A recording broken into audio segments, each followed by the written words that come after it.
Welcome to next exam. आज है 4 मई 2026 और 4 मई 2026 से करंट अफेयर्स के जितने भी इंपॉर्टेंट क्वेश्चन बन सकते हैं सारे हम इस वीडियो में डिस्कस करेंगे और हर क्वेश्चन से रिलेटेड इंपॉर्टेंट फैक्ट भी मैं आपको बताऊंगा। तो आप पूरा वीडियो और ध्यान से देखिए। लास्ट में मैं आपसे क्वेश्चन पूछूंगा, उसका आंसर आपको कमेंट बॉक्स में बताना है। तो चलिए स्टार्ट करते हैं।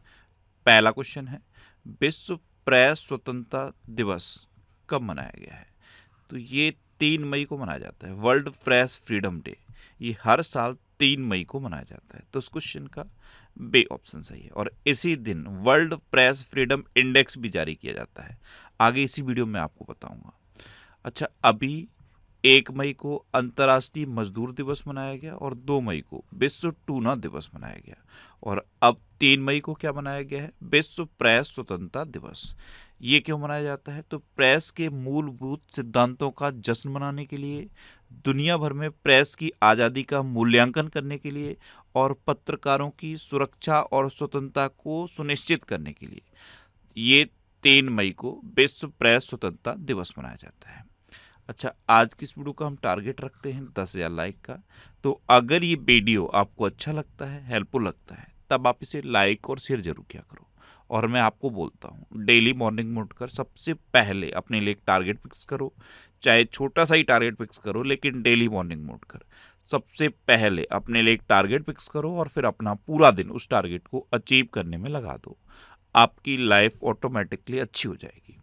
नेक्स्ट क्वेश्चन है, हाल ही में नीति आयोग की पहली पूर्वोत्तर की महिला पूर्णकालिक सदस्य कौन बनी है? तो ये बनी है डॉक्टर जोराम अनिया। तो इस क्वेश्चन का सही ऑप्शन सही है। ये डॉक्टर जोराम अनिया है और ये नीति आयोग में पूर्णकालिक सदस्य बनने वाली पूर्वोत्तर की पहली महिला है। अब पूर्वोत्तर की हैं तो कहाँ की हैं? पूर्वोत्तर में तो कई राज्य हैं, असम, अरुणाचल प्रदेश, नागालैंड, मणिपुर, मिजोरम, त्रिपुरा, लेकिन हैं कहाँ की? तो ये अरुणाचल प्रदेश की हैं। कहाँ की हैं? अरुणाचल प्रदेश की हैं। नेक्स्ट क्वेश्चन है, हाल ही में एनसीएलटी के नए अध्यक्ष कौन बने हैं? पहले तो यही क्लिक करना चाहिए एनसीएलटी, तो नेशनल कंपनी लॉ ट्रिब्यूनल, यानी कि एनसीएलटी के नए अध्यक्ष अभी अनुपिंदर सिंह ग्रेवाल बने हैं। तो इस क्वेश्चन का बी ऑप्शन सही है। ये हैं अनुपिंदर सिंह ग्रेवाल और यही एनसीएलटी के नए अध्यक्ष बने हैं। अच्छा, निखिल टंडन का नाम लिखा है, ये कौन बने हैं? ये एम्स दिल्ली के नए उपाध्यक्ष बने हैं। सिकंदर कुमार का नाम लिखा है, ये ग्रैपलिंग फेडरेशन ऑफ इंडिया के नए अध्यक्ष बने हैं। अभी steel authority of India limited ने दिलीप कुमार को मुख्य सतर्कता अधिकारी नियुक्त किया। दिल्ली मेट्रो इंटरनेशनल का पहला सीईओ संजय जमुआर को बनाया गया। नीति आयोग का उपाध्यक्ष अशोक कुमार लाहिड़ी को नियुक्त किया गया। ये इंपॉर्टेंट है, अशोक कुमार लाहिड़ी, और ये पूर्वोत्तर की पहली महिला हैं जो नीति आयोग की पूर्णकालिक सदस्य बनी है। दोनों नाम एक जगह नोट कर लो, डॉक्टर जोराम अनिया और अशोक कुमार लाहिड़ी। अशोक कुमार लाहिड़ी ये उपाध्यक्ष बने हैं। अच्छा, बिहार क्रिकेट एसोसिएशन का लोकपाल जस्टिस ऋषिकेश रॉय को नियुक्त किया गया। रिलायंस इंटरप्राइजेज इंटेलिजेंस ने परमिंदर सिंह को अपना सीईओ नियुक्त किया। डाबर ने हरजीत एस भल्ला को भारत के कारोबार का सीईओ नियुक्त किया। नीतू समरा को नोएडा इंटरनेशनल एयरपोर्ट का अंतरिम सीईओ नियुक्त किया गया और श्रीकांत बेलामाकन्नी को नेस्कॉम का नया अध्यक्ष नियुक्त किया गया है। नेक्स्ट क्वेश्चन है, किस राज्य ने प्लेटफॉर्म आधारित गिग श्रमिकों के लिए भारत का पहला विशेष डिजिटल शिकायत निवारण तंत्र IPGRS लॉन्च किया है? तो ये कर्नाटक ने किया है। जो प्लेटफॉर्म बेस्ड गिग वर्कर्स होते हैं उनके लिए ये एक शिकायत निवारण तंत्र है और कर्नाटक ने इसे लॉन्च किया है। तो इस क्वेश्चन का सी ऑप्शन सही है। अब कर्नाटक ने लॉन्च कर दिया ना, तो ये है मैप में कर्नाटक। कर्नाटक की कैपिटल है बेंगलुरु। कर्नाटक के चीफ मिनिस्टर हैं सिद्धारमैया और कर्नाटक के गवर्नर हैं थावर चंद्र गहलोत। देखो, भारत में सबसे अधिक हाथी कर्नाटक में है। कर्नाटक कॉफ़ी का सबसे बड़ा उत्पादक है, ये मक्का का सबसे बड़ा उत्पादक भी है और नारियल का सबसे बड़ा उत्पादक भी है। यहाँ पे मैं आपसे क्वेश्चन पूछ रहा हूँ, पूरे दुनिया में नारियल का सबसे बड़ा उत्पादक देश कौन सा है? कमेंट बॉक्स में बताओ। ये बानो मुश्ताक और दीपा बास्ती हैं। इनको इंटरनेशनल बुकर प्राइज 2025 मिला। इनका एक ये नोबल है, हार्ट लैम्प सेलेक्टेड स्टोरीज। इस नोवेल की वजह से इनको इंटरनेशनल बुकर प्राइज 2025 मिला है। देखो, कर्नाटक में बादामी गुफा मंदिर है। क्या है? बादामी गुफा मंदिर। ये क्वेश्चन एग्जाम में पूछा गया था, इसलिए मैंने यहाँ पे नोट डाउन कर दिया है। अच्छा, बेंगलुरु की पुलिस ने नम्मा 112 इमरजेंसी हेल्पलाइन में भारत का पहला AI संचालित बहुभाषी फीचर लॉन्च किया है। केंद्रीय मंत्री अश्विनी वैष्णव ने बेंगलुरु में बुलेट ट्रेन निर्माण संयंत्र आदित्य का उद्घाटन किया। कर्नाटक में स्थित याना गुफाओं को राष्ट्रीय महत्व का भू विरासत स्थल का दर्जा दिया गया।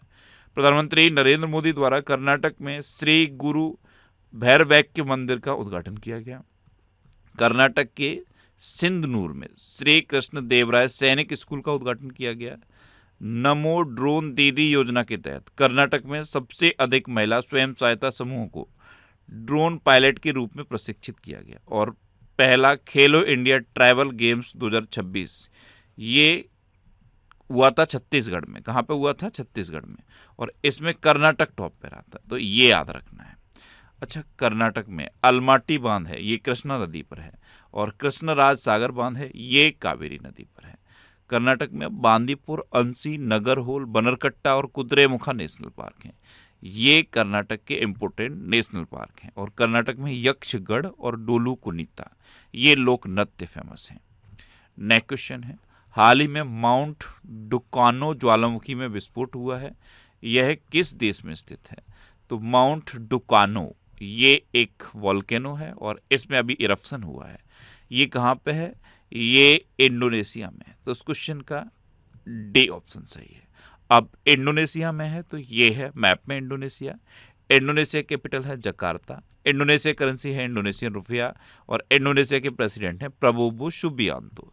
देखो, भारत और इंडोनेशिया के बीच में गरुड़ शक्ति अभ्यास होता है। इंडोनेशिया दुनिया का चौथा सबसे अधिक आबादी वाला देश है और दुनिया का सबसे बड़ी मुस्लिम आबादी वाला देश भी इंडोनेशिया है। इंडोनेशिया दुनिया का सबसे बड़ा द्वीप समूह है और इंडोनेशिया पहले नारियल के उत्पादन में नंबर 1 पे नहीं था। अब कोई और देश है, उसका नाम मैंने आपसे पूछा है। आज का पहला क्वेश्चन है, कमेंट बॉक्स में बताना है। अच्छा, इंडोनेशिया 16 वर्ष से कम आयु के नाबालिगों के लिए क्षेत्र का पहला सोशल मीडिया प्रतिबंध लागू करेगा। इंडोनेशिया के अजगर ने सबसे लंबे जंगली सर्प के रूप में गिनीज वर्ल्ड रिकॉर्ड बनाया है। इंडोनेशिया के जावा द्वीप पर एक बड़ा भूस्खलन हुआ। इंडोनेशिया भारत और ब्राजील के साथ ट्रॉपिकल फॉरेस्ट फॉरएवर फंड में शामिल हुआ। ऑस्ट्रेलिया ने इंडोनेशिया के साथ एक नई सुरक्षा संधि पर हस्ताक्षर किए। भारत और इंडोनेशिया के बीच 5वां समुद्र शक्ति नौसैनिक अभ्यास आयोजित हुआ। यूएस और इंडोनेशिया ने सबसे बड़ा सुपर गरुड़ शील्ड अभ्यास लॉन्च किया और 17 अगस्त को इंडोनेशिया का स्वतंत्रता दिवस मनाया गया। नेक्स्ट क्वेश्चन है, हाल ही में भारत का पहला राज्य द्वारा संचालित अंतरिक्ष औद्योगिकी उत्कृष्टता केंद्र कहाँ शुरू किया गया? ये पहला राज्य द्वारा संचालित है अंतरिक्ष प्रौद्योगिकी उत्कृष्टता केंद्र और ये बेंगलुरु में शुरू किया गया। तो इस क्वेश्चन का बी ऑप्शन सही है। अभी जब बेंगलुरु सुनते हो तो इसरो माइंड में आना चाहिए। इसरो का हेडक्वार्टर है बेंगलुरु में। नेक्स्ट क्वेश्चन है, हाल ही में दिल्ली सरकार द्वारा कैच द रेन 2026 अभियान के तहत अनावरण किए गए आधिकारिक जल शुभंकर का नाम क्या है? तो जो catch the rain campaign launch किया गया है 2026 के लिए, इसका ऑफिशियल मस्कट क्या है? नीरा। क्या है? नीरा। तो इस क्वेश्चन का सी ऑप्शन सही है। अच्छा, ये अप्रैल 2026 के टॉप 100 करंट अफेयर्स के क्वेश्चन का वीडियो है। मैंने आपको बोला था ये वीडियो अपलोड हो जाएगा और ये वीडियो अपलोड हो गया है। ये वीडियो आपको यूट्यूब पर फैक्ट स्टडी चैनल पर मिलेगा। तो यूट्यूब पर फैक्ट स्टडी सर्च करके आप इस वीडियो को देख सकते हो। नेक्स्ट क्वेश्चन है, हाल ही में भारतीय सेना ने कहाँ ऑपरेशन नेत्र 1.0 आयोजित किया है? तो ये लद्दाख में आयोजित किया। तो इस क्वेश्चन का सी ऑप्शन सही है। ये भारतीय सेना ने आयोजित किया है और लद्दाख के दूर दराज के इलाकों में एक कैंपेन लगाया गया। 4 दिवसीय आंखों का कैंपेन था जिसमें मोतियाबिंद की सर्जरी की गई है। तो ये लद्दाख में आयोजित हुआ है और किसने आयोजित किया है? भारतीय सेना ने। अब लद्दाख तो ये है मैप में लद्दाख, और लद्दाख में एक बहुत बड़ा चेंज हुआ है। लद्दाख में पहले सिर्फ 2 डिस्ट्रिक्ट थे, कारगिल और लेह। लेकिन अब 5 नए डिस्ट्रिक्ट बन गए हैं, तो टोटल 7 डिस्ट्रिक्ट हो गए हैं। ये 5 नए डिस्ट्रिक्ट कौन से बने हैं? जास्कर, द्रास, साम, नुब्रा और चांगथांग। ये 5 नए डिस्ट्रिक्ट बने हैं। लेह और कारगिल पहले से थे। अब लद्दाख, तो लद्दाख में अभी 5 नए जिलों को अधिसूचित किया गया है। सांस्कृतिक विरासत की सुरक्षा के लिए लद्दाख को भारत का पहला पेट्रोग्लिफ संरक्षण पार्क मिलेगा। पेट्रोग्लिफ क्या होता है? जो चट्टानों पर नक्काशी होती है उसे पेट्रोग्लिफ कहते हैं। अच्छा, लद्दाख में हिम सरोवर परियोजना का उद्घाटन किया गया। गगनयान अंतरिक्ष यात्रियों ने मानवीय सेवाओं के परीक्षण के लिए लद्दाख में मिशन मित्र शुरू किया। और भारत की पहली शीत रेगिस्तानी नदी तट बहाली परियोजना ये लद्दाख में लॉन्च की गई। नेक्स्ट क्वेश्चन है, हाल ही में भारत का पहला ग्रीन मेथनॉल प्लांट कहाँ स्थापित किया जा रहा है? तो ये गुजरात के कांडला पोर्ट पर स्थापित किया जा रहा है। तो इस क्वेश्चन का बे ऑप्शन सही। और कांडला पोर्ट का नाम बदल के क्या किया गया था? पंडित दीनदयाल पोर्ट। तो गुजरात के कांडला पोर्ट पर भारत का पहला ग्रीन मेथनॉल प्लांट स्थापित किया जा रहा है। अब गुजरात, तो ये है मैप में गुजरात। गुजरात की कैपिटल है गांधीनगर। गुजरात के चीफ मिनिस्टर हैं भूपेंद्र भाई पटेल और गुजरात के गवर्नर हैं आचार्य देवव्रत। देखो, गुजरात मूंगफली, तंबाकू और जीरे का सबसे बड़ा उत्पादक है। ये गुजरात का कच्छ रीजन है। यहाँ का एक खजूर है कच्चे खरेक, जिसे जीआई टैग मिला था। गुजरात का एक चीकू भी तो बताया था मैंने आपको, अमलसाद चीकू, उसे भी जीआई टैग मिला। और समुद्री राष्ट्रीय उद्यान भी गुजरात में है। गुजरात में गिरी नेशनल पार्क है, ये एशियाटिक लॉयंस के लिए फेमस है। नल सरोवर लेक है, थोल लेक है, कंकड़िया लेक है और खिजाड़िया लेक है। अभी Ahmedabad rail depot water neutral rail depot बनकर उभरा है। प्रतिभाशाली एथलीटों के लिए डीएनए की मैपिंग के लिए गुजरात में स्पोर्ट्स जीनोमिक्स प्रोग्राम लॉन्च किया गया। भारत के सेमीकंडक्टर फैब्रिकेशन प्लांट के लिए पहले स्पेशल इकोनॉमिक जोन को धौलेरा में मंजूरी दी गई। नारित एआई नामक एआई टूल को गुजरात पुलिस के द्वारा लॉन्च किया गया। गुजरात हाईकोर्ट ने एआई के इस्तेमाल को लेकर एक सख्त नीति जारी की है। प्रधानमंत्री मोदी ने गुजरात के साणंद में कैन सेमीकॉन प्लांट का उद्घाटन किया। और प्रधानमंत्री मोदी ने गांधीनगर में सम्राट संपत्ति संग्रहालय का उद्घाटन भी किया है। नेक्स्ट क्वेश्चन है, हाल ही में जारी विश्व प्रेस स्वतंत्रता सूचकांक 2026 में कौन शीर्ष पर रहा? ये इंपॉर्टेंट है। World press freedom index 2026। इसे जारी कौन करता है? तो इसे एक संस्था है रिपोर्टर्स विदाउट बॉर्डर्स, ये इंडेक्स जारी करती है। और इसमें नॉर्वे फिर से टॉप पर रहा है। तो इस क्वेश्चन का ए ऑप्शन सही है। और ये दुनिया भर के 180 देशों का इंडेक्स है। और 180 देशों में अपना इंडिया 157वें नंबर पे है। और लास्ट ईयर इंडिया कितने नंबर पे था? 151वें नंबर पे। यानी कि भारत में प्रेस की स्थिति, प्रेस की जो स्वतंत्रता है और ख़राब हुई है, प्रेस की कंडीशन और ज़्यादा ख़राब हुई है। पहले 151वें नंबर पे था, अब 157वें नंबर पे है। और कितने में पता है? 180 देशों में 157वें नंबर पे है भारत। इवन पाकिस्तान में प्रेस की कंडीशन पता है क्या है? 153वें नंबर पे है पाकिस्तान। अपना भारत इसमें 157वें नंबर पे पहुंच गया है। अब नॉर्वे टॉप पर है, तो ये है नॉर्वे। नॉर्वे कैपिटल है ओस्लो।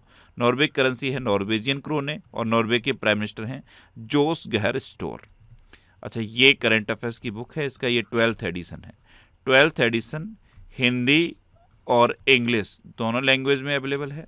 आप जिस भी लैंग्वेज में कंफर्टेबल हो उस लैंग्वेज की बुक को पढ़ सकते हो। इसके अलावा ये और भी बुक्स हैं, ये सारी बुक्स आपको आपके सिटी में मिल जाएंगी। इसके अलावा अब यूपी टेट की बुक भी आ गई हैं। तो अगर ये बुक्स आपको लेनी है तो इस लिस्ट में आप अपने सिटी का नाम देखो और आपके सिटी के नाम के आगे जिस भी बुक शॉप का नाम दिया है आप उस पर कॉन्टैक्ट करो, आपको ये बुक्स मिल जाएंगी। और ये अमेजन और फ्लिपकार्ट पे भी अवेलेबल हैं, तो आप ऑनलाइन भी ले सकते हो। फिर भी अगर आपको कोई प्रॉब्लम होती है तो ये व्हाट्सएप नंबर है, इस पे आप व्हाट्सएप करो, आपको बुक अवेलेबल करा दी जाएगी। नेक्स्ट क्वेश्चन है, हाल ही में भारत और किस देश के बीच सैन्य अभ्यास सिनबेक शुरू हुआ है? तो ये भारत और कंबोडिया के बीच शुरू हुआ। तो उस क्वेश्चन का सी ऑप्शन सही है। अब कंबोडिया, तो मैप में देख लो, ये है कंबोडिया। कंबोडिया कैपिटल क्या है? Phnom Penh. कंबोडिया करेंसी है कंबोडियन रियाल और कंबोडिया के प्राइम मिनिस्टर हैं हुन मानेट। कौन है? हुन मानेट। नेक्स्ट क्वेश्चन है, हाल ही में कहाँ पानी के भीतर सबसे बड़ा राष्ट्रीय ध्वज फहराया गया? तो ये 40x60 का राष्ट्रीय ध्वज है और इसे अंडमान निकोबार में पानी के नीचे फहराकर गिनीज वर्ल्ड रिकॉर्ड बनाया गया है? तो उस क्वेश्चन का बे ऑप्शन सही है। कई जगह आपको लिखा मिलेगा कि 2400 स्क्वायर फीट का ध्वज, यानी कि 40/60 का है तो ऑटोमेटिकली 2400 स्क्वायर फीट हो गया। तो 40/60 का राष्ट्रीय ध्वज अबे अंडमान निकोबार में पानी के नीचे फहराया गया है और ये एक नया गिनीज वर्ल्ड रिकॉर्ड बन गया है। अब लास्ट वीडियो के क्वेश्चन का आंसर। लास्ट वीडियो मैंने आपसे क्वेश्चन पूछा था कि कौन देश का पहला पेपरलेस न्यायपालिका राज्य घोषित किया गया? तो ये सिक्किम किया गया, यानी कि इस क्वेश्चन का बे ऑप्शन सही था और लगभग सभी स्टूडेंट ने इसका आंसर सही दिया। मोस्टली स्टूडेंट ने इसके बारे में डिटेल में लिखा। मैं आपको एक बार फिर बोलूँगा, क्वेश्चन के बारे में आपको जितना ज़्यादा से ज़्यादा पता हो आप लिखा करो, क्योंकि जो चीज़ें आप लिख देते हो फिर उन्हें आप कभी नहीं भूलते। कल मैंने पहला क्वेश्चन आपसे क्या पूछा था? असम रणजी टीम के नए कोच कौन बने हैं? तो ये किरण पवार बने हैं। एक क्वेश्चन ये पूछा था कि उत्तर प्रदेश का स्थापना दिवस कब मनाया जाता है? ये 24 जनवरी को मनाया जाता है। एक क्वेश्चन ये पूछा था कि प्रधानमंत्री मोदी जब जापान गए थे तो इनको एक उपहार में गुड़िया मिली थी। ये पारंपरिक गुड़िया है, इसकी धार्मिक मान्यता बहुत ज़्यादा है। इसका नाम क्या है? तो इसका नाम है दारुमा गुड़िया। और फाइनल क्वेश्चन का आंसर क्या था? सिक्किम। इसी तरह से जितने भी क्वेश्चन मैं आपसे पूछता हूँ आप उनका आंसर लिखा करो और कोशिश करो डिटेल में लिखने की। जितना डिटेल में आप लिखोगे उतना बेहतर चीज़ें आपको याद रहेंगी। अच्छा, ये नेक्स्ट एग्जाम का ऑफिशियल व्हाट्सएप चैनल है, इसे आप इस QR कोड को स्कैन करके ज्वाइन कर सकते हो। और ये टेलीग्राम चैनल है, टेलीग्राम पे मैं सारे PDF पोस्ट करता हूँ। तो अगर आपको करंट अफेयर्स के PDF डाउनलोड करने हैं तो इस टेलीग्राम चैनल को आप ज्वाइन कर लो। अच्छा, ये पिछले 12 महीने के मोस्ट इंपोर्टेंट करंट अफेयर्स के क्वेश्चन की सीरीज है और ये रिवीजन के वीडियो हैं। ये सब आपको फैक्ट स्टडी चैनल पे मिल जाएगा। अब रिवीजन के क्वेश्चन। अभी UPSC परीक्षा उत्तीर्ण करने वालों के लिए CM इंस्पायर योजना ये मेघालय में शुरू की गई। मेघालय के बारे में और भी बताया था मैंने आपको। एक तो लिविंग रूट ब्रिज याद रखो मेघालय का। अब मैं इसे याद करा के मानूंगा, जब भी मेघालय की बात आएगी मैं आपको बताऊंगा। तो लिविंग रूट ब्रिज मेघालय में है, इसे यूनेस्को ने संरक्षित किया है। मेघालय की 2 भाषाएं याद रखो, गारो और खासी। इन्हें मेघालय सरकार ने आधिकारिक भाषा के रूप में मान्यता दे दी है और क्लास 1 तक इसे अनिवार्य कर दिया है। गारो और खासी भाषा को अनिवार्य कर दिया है। मेघालय में दूर दराज के इलाकों में इंटरनेट पहुंचाने के लिए मेघालय सरकार ने स्टारलिंक इंडिया के साथ समझौता किया है। अच्छा, भारत की पहली transgender cricket umpire Ritika Shri बनी। एक और ट्रांसजेंडर महिला का नाम बताया था मैंने आपको, मानवी मधु कश्यप। ये बिहार की SI बनी थी, पहली transgender SI। Stockholm International Peace Research Institute 2025 की रिपोर्ट के अनुसार रक्षा खर्च के मामले में अमेरिका टॉप पर है और अपना भारत 5वें नंबर पर है। प्रधानमंत्री नरेंद्र मोदी ने हरदोई में यूपी के सबसे लंबे एक्सप्रेसवे का उद्घाटन किया। सबसे लंबा एक्सप्रेसवे इसका नाम क्या है? गंगा एक्सप्रेसवे। और गंगा एक्सप्रेसवे की लंबाई कितनी बताई थी मैंने आपको? 594 किलोमीटर। ये उत्तर प्रदेश के किन 2 शहरों को कनेक्ट करता है? तो प्रयागराज को मेरठ से कनेक्ट करता है। और ये उत्तर प्रदेश के कितने जिलों से होकर गुजरता है? तो ये 12 जिलों से होकर गुजरता है। इसका सबसे लंबा हिस्सा कहाँ पे पड़ता है? हरदोई में पड़ता है। इसलिए प्रधानमंत्री मोदी ने हरदोई में इसका उद्घाटन किया है। और इसमें एक 3.5 किलोमीटर लंबा पैच है जिस पर एयरफोर्स के विमान उतर सकते हैं। वो किस जिले में है? वो शाहजहांपुर जिले में है। इस गंगा एक्सप्रेसवे के बारे में इतना आपको याद रखना है। अच्छा, नीति आयोग का उपाध्यक्ष अशोक कुमार लाहिड़ी को नियुक्त किया गया। मिजोरम सरकार ने आपदा जानकारी के लिए खुआ रेल ऐप लॉन्च किया। भारत का पहला प्रोटोटाइप फास्ट ब्रीडर रिएक्टर ये तमिलनाडु के कलपक्कम में स्थापित किया गया। UAE ने OPEC से अलग होने की घोषणा की। अब यहाँ पे एक क्वेश्चन पूछ लूँ आपसे, आप बता दो कि UAE ने OPEC से अलग होने की जो घोषणा की है उस OPEC की स्थापना कब हुई थी? कमेंट बॉक्स में बताओ। लद्दाख में 5 नए जिलों को अधिसूचित किया गया है। आंध्र प्रदेश सरकार ने 13,000 करोड़ रुपए का विशाल मशरूम मिशन शुरू किया है। यहाँ पे भी एक क्वेश्चन पूछूंगा मैं आपसे, आप बताओ कि मशरूम के उत्पादन में कौन सा राज्य अभी नंबर 1 पे है? अच्छा, आंध्र प्रदेश की बात है तो आंध्र प्रदेश की पोंड्रू खादी को भी तो GI टैग मिला था। पोंड्रू खादी, आंध्र प्रदेश की पोंड्रू खादी को GI टैग मिला। आंध्र प्रदेश में पिल्लो AI लॉन्च किया गया और आंध्र प्रदेश ने दूसरे और तीसरे बच्चे के जन्म पर 25,000 रुपए की सहायता देने की घोषणा भी की है। अच्छा, चीन के शैनज़ेन विश्वविद्यालय ने प्रत्यक्ष कोयला ईंधन सेल विकसित किया है। बांग्लादेश में दिनेश त्रिवेदी को भारत का नया उच्चायुक्त नियुक्त किया गया। तुर्की ने 15 साल से कम उम्र के बच्चों के लिए सोशल मीडिया तक की पहुंच को सीमित करने के लिए कानून पारित किया। जापान ने जानलेवा हथियारों के निर्यात पर से प्रतिबंध हटा दिया। परमाणु ऊर्जा का उपयोग करके बिजली पैदा करने वाला दुनिया का 33वां देश बांग्लादेश बना। सांस्कृतिक विरासत की सुरक्षा के लिए भारत का पहला पेट्रोग्लिफ संरक्षण पार्क ये लद्दाख में स्थापित होगा। असम रणजी क्रिकेट टीम का नया मुख्य कोच किरण पवार को नियुक्त किया गया। उत्तर प्रदेश के अलीगढ़ की शेखा झील को रामसर साइट घोषित किया गया। और अब उत्तर प्रदेश में कितनी रामसर साइट हैं? 12। अब देश में कितनी रामसर साइट हैं? 99। 12वीं कौन सी बनी है? शेखा झील। इससे पहले उत्तर प्रदेश की एक और रामसर साइट बनी थी, पटना पक्षी अभ्यारण्य। अच्छा, छत्तीसगढ़ के मुख्यमंत्री ने ए श्रम साथी ऐप लॉन्च किया। अब आपके लिए आज का क्वेश्चन है, किसे आरबीआई का नया डिप्टी गवर्नर नियुक्त किया गया? 4 ऑप्शन दिए गए हैं, इनमें से आपको अपना आंसर बताना है। और इसके अलावा हम हमारे फेसबुक पेज पर previous year question daily post करते हैं, तो आप फेसबुक पर नेक्स्ट एग्जाम सर्च करके हमारा फेसबुक पेज ज्वाइन कर सकते हैं, क्योंकि प्रीवियस ईयर क्वेश्चन आपको बहुत हेल्प करते हैं। अगर आपको किसी क्वेश्चन में कोई डाउट होता है या आपको अपने करियर से रिलेटेड भी कोई प्रॉब्लम है, तो आप इंस्टाग्राम, फेसबुक और एक्स पर इंद्रेश आरसी सर्च करके आप मेरे साथ जुड़ सकते हैं और कोई भी डाउट, कोई भी confusion without any hesitation discuss कर सकते हैं। तो ये था आज का हमारा करंट अफेयर्स का वीडियो। आपको ये वीडियो कैसा लगा प्लीज़ कमेंट बॉक्स में जरूर बताना। और अगर अभी तक भी आपने हमारे इस चैनल को सब्सक्राइब नहीं किया है तो इसे आप सब्सक्राइब कर लीजिए। आपको इस चैनल से निश्चित ही मदद मिलेगी। जब भी आपसे सपोर्ट करेंगे तो बराबर में एक बेल आइकन बन के आएगा, आप उस बेल आइकन पर जरूर क्लिक कर लें, जिससे कि आपको डेली मॉर्निंग में करंट अफेयर्स की वीडियो मिलती रहे। Next exam always with you. Thanks for watching.